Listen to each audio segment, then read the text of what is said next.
Coucou tout le monde, c'est Lydie et bienvenue dans cette nouvelle vidéo.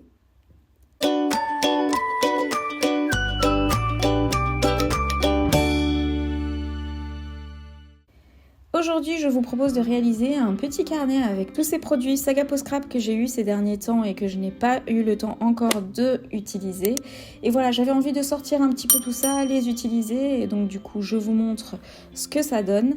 Alors, je vous préviens déjà, cette vidéo, j'ai failli ne pas la publier parce qu'il n'y a eu que des ratés en fait. Mais plein de ratés. Je l'ai laissé un petit peu reposer pendant 2 jours et quand je suis retournée après 2 jours voir ma vidéo, je me suis rendu compte que j'allais quand même la publier. Donc je vous le dis déjà, l'album est raté et le montage est un petit peu inachevé comme ça. Mais je vous le partage quand même parce qu'une vidéo ça reste une vidéo qui vous donnera de l'inspiration pour vos projets et en plus j'en profite quand même pour vous montrer tous ces produits Saga Post Scrap que je trouve super beaux. Et donc voilà, c'est un raté, je compte refaire l'album, je compte le refaire en mieux, réutiliser les produits, mais finalement je me suis dit que j'allais quand même vous montrer cette vidéo. Donc voilà, j'ai décidé d'utiliser en fait tous ces produits. Donc il y a énormément de tampons que j'ai ici.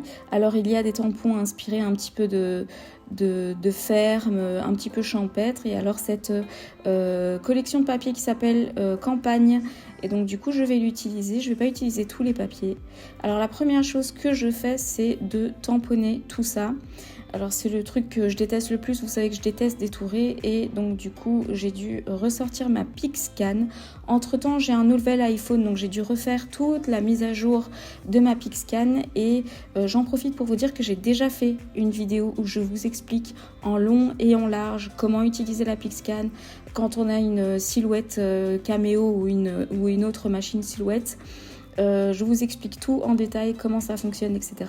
Et je vous mets le lien dans la description de la vidéo et aussi dans le petit i en haut à droite, comme ça vous pouvez la retrouver. Et donc du coup j'ai utilisé ma PixScan pour pouvoir découper autour de tous ces tamponnages parce que je déteste le faire à la main. Et alors j'ai imprimé aussi quelques petites photos que j'ai réalisées lors d'une cueillette de potirons. Et de courges, etc. Et c'est toujours l'occasion de pouvoir faire de chouettes photos pour l'arrivée de l'automne. Et alors je vous montre aussi tous les tamponnages.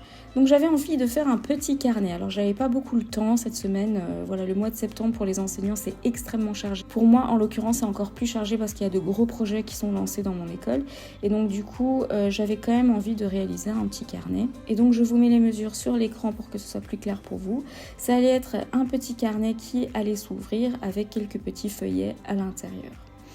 Alors j'ai décidé de faire la couverture tout en tamponnage, donc avec le kit de tampons de Saga Post Scrap, celui de septembre, il y a plein de tampons texture et alors il y a 2 lattes de bois, donc de 2 épaisseurs différentes et j'ai décidé de faire un fond sur la couverture de mon carnet juste de lattes de bois, donc comme un plancher ou comme un mur rempli de bois. Et donc j'ai commencé avec la grosse latte de bois avec de l'encre noire et très vite je me suis rendu compte que j'aimais pas trop finalement que ce soit en noir. C'était un petit peu trop noir pour les couleurs que j'avais envie de mettre dans le carnet. Et donc du coup j'ai décidé de le refaire cette fois-ci avec le tampon latte de bois un peu plus fin et j'ai fait avec ce qu'on appelle un smoky grey, donc un gris fumé, c'est comme ça que je le traduis. Donc c'est un espèce de brun qui tire un petit peu vers le gris. Et donc du coup je l'ai refait avec les mêmes mesures et l'ouverture se fera avec la porte d'une grange en fait, une porte en bois que je vais colorer tout ça par après. Alors c'est là que commencent en fait tous les problèmes. Donc j'ai mis un aimant avant de coller la porte, j'ai mis juste derrière un petit aimant en me disant que j'allais faire une fermeture aimantée. Et ensuite, j'ai décidé de recouvrir l'intérieur de toute ma couverture avec le papier aussi, avec un effet bois, etc. qui vient de la collection de papier Campagne. Donc je colle et je commence déjà à prédécouper plein de petits papiers dont les mesures sont sur l'écran et je les coupe et je les plie en 2 pour pouvoir ensuite les relier avec une agrafeuse. Donc j'avais mis un papier blanc, j'avais mis un autre papier de la collection et aussi l'espèce de papier calque aussi qui est dans la collection de papier. Donc il n'y en avait pas beaucoup, il y a 4 feuilles je crois. Je mets l'autre aimant de l'autre côté de ma page, de ma couverture, et je mets par-dessus un tampon pour cacher l'aimant.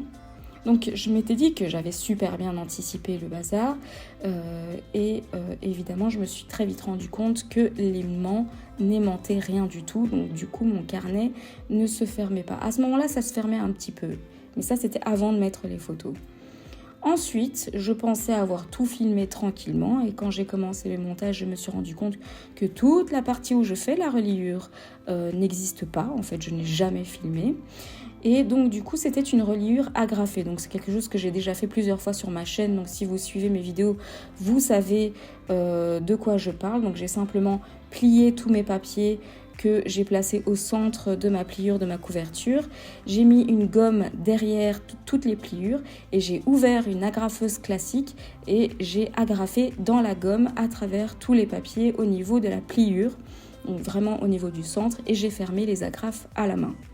Donc évidemment tout ça disparaît, donc on voit que les traces de la gomme qui est sur la table, donc on voit que les traces de l'agrafeuse qui est sur la table, et il y a même aussi toute la partie où j'ai collé toutes les photos et tous les tampons à l'intérieur qui n'existent pas. Donc là tout à coup on arrive à ce moment où je vous montre tout collé en fait. Donc là je me rends compte que rien ne colle, que l'album ne se ferme pas et que le rendu n'est pas tout à fait comme je le voulais. Donc je me dis bon, je vais quand même coloriser les tampons parce que je les trouve trop beaux les tampons, ce côté campagne avec la grange, etc. Et j'ai décidé de tout coloriser avec des marqueurs à alcool pour pouvoir voilà, faire des petits dégradés, etc. de couleurs. Si vous maîtrisez un petit peu ça, vous savez comment les utiliser. Et comme je n'arrivais pas à fermer l'album, que j'étais pas satisfaite, c'est là que j'ai arrêté. J'ai colorisé genre 2-3 pages et puis j'ai arrêté. Je me suis dit ok, je vais pas publier cette vidéo. Donc je me suis arrêtée là, j'ai laissé passer 2 jours et je suis revenue à la fin.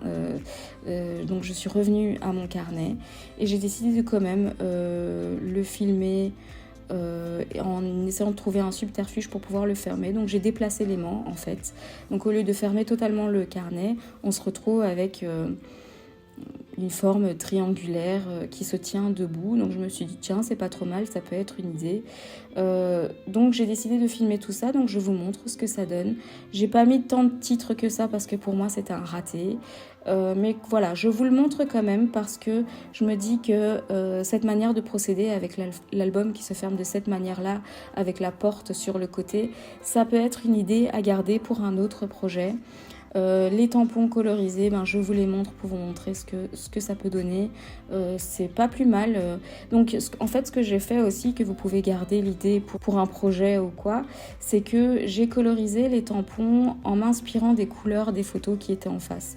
Donc s'il y a du vert sur ma photo, j'ai mis du vert dans les tamponnages qui étaient sur la page d'en face. S'il y a du orange par exemple pour les potirons, j'ai mis du orange dans les tamponnages d'en face pour pouvoir harmoniser le tout et faire en sorte que tout fonctionne ensemble. Donc voilà, c'est une vidéo d'un mini-album raté, mais c'est une vidéo qui peut vous donner malgré tout des idées. Je vous montre la collection que je vais rescraper, donc je vais refaire un autre album avec ces photos-là parce que j'adore ces photos et que j'ai vraiment envie de les scraper et d'en faire un chouette truc. En plus, il me reste encore plein de tampons prédécoupés que j'avais fait avec la Pixcan. Je pense que mon erreur a été de vouloir faire quelque chose de petit et parce que je voulais faire un petit carnet et mon erreur a aussi été de vouloir peut-être aller un petit peu trop vite parce que je manque de temps. Mais voilà, ça reste quand même une vidéo avec des idées à prendre. Et j'ai quand même envie malgré tout de lire tous vos commentaires et de me dire ce que je pourrais garder pour la prochaine fois et ce que je devrais modifier ou améliorer pour le prochain projet. N'hésitez pas à me dire tout ça en commentaire et à très bientôt dans une prochaine vidéo. N'oubliez pas d'activer la petite cloche pour être au courant de mes nouvelles vidéos. N'hésitez pas à liker, commenter et vous abonner. À très bientôt dans une prochaine vidéo.